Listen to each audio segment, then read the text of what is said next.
Halo semuanya, perkenalkan kami dari kelompok 1 akan menjelaskan tentang negara Argentina. Argentina adalah sebuah negara yang menganut sistem demokrasi Republik Federal dengan sistem pemerintahan presidensial. Dalam sistem ini, Presiden Argentina berperan sebagai kepala negara dan pemerintahan yang dipilih langsung rakyat untuk masa jabatan 4 tahun dengan kemungkinan dipilih kembali 1 kali secara berturut-turut. Sistem demokrasi di Argentina menetapkan pembagian kekuasaan yang jelas antara 3 cabang pemerintahan, yakni eksekutif, legislatif, dan yudikatif. Presiden memiliki kewenangan yang luas, termasuk hak veto dan kuasa mengubah undang-undang dalam kondisi mendesak. Sedangkan legislatif Argentina berbentuk parlemen bikameral yang dikenal sebagai Kongres Nasional dan terdiri dari 2 kamar, yaitu Dewan Senat dan Perwakilan Rakyat.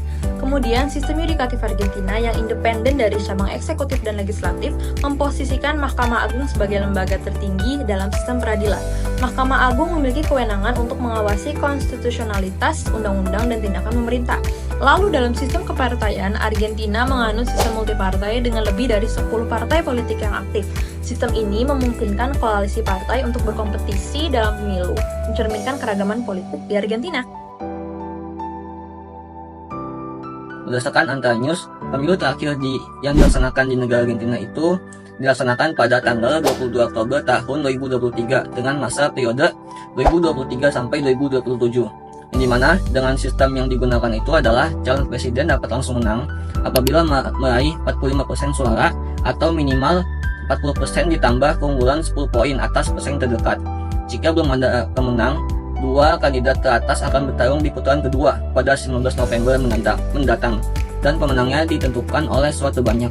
Yang dimana hasil dari pemilu ini adalah dimenangkan oleh tokoh sayap kiri yaitu Javier Milei sebagai pemenang presiden pada pemilu terakhir yang diselenggarakan pada 2023 kemarin. Argentina merupakan negara yang didominasi oleh populasi kulit putih keturunan Eropa, terutama Spanyol dan Itali, serta secara agama mayoritas beragama Katolik. Tingkat homogenitas ini telah berkontribusi pada stabilitas sosial yang relatif tinggi dan minimnya konflik berbasis identitas, yang banyak negara lain kerap menjadi hambatan dalam konsolidasi demokrasi. Tidak adanya ketegangan etnis atau sektarian yang berarti memungkinkan Argentina untuk fokus pada pembangunan institusi politik pasca kediktatoran militernya. Namun selain stabilitas demokrasi, peran gerakan sosial menjadi elemen kunci dalam penguatan demokrasi substantif di negaranya. Sejak realisasinya kepemerintahan sipil pada 1983, gerakan sosial seperti Las Madres de Plaza de Mayo telah mendesak negara untuk mengakui dan menindaklanjutkan kejahatan masa lalu yang dilakukan selama masa kediktatorannya. Di era modern, kelompok Piqueteros, gerakan feminis seperti Ni Una Menos, serta serikat pekerja terus memainkan peran penting dalam menentukan keadilan sosial, transparansi, dan kebijakan inklusif. Organisasi masyarakat sipil di Argentina tetap sangat aktif dan memainkan peran dalam pemerintahannya. Dengan kata lain, meskipun komposisi etnis dan agama homogen memberikan landasan sosial yang stabil, gerakan sosial yang mendorong agar demokrasi Argentina tidak hanya formal, tetapi juga substantif dan responsif terhadap kebutuhan masyarakat.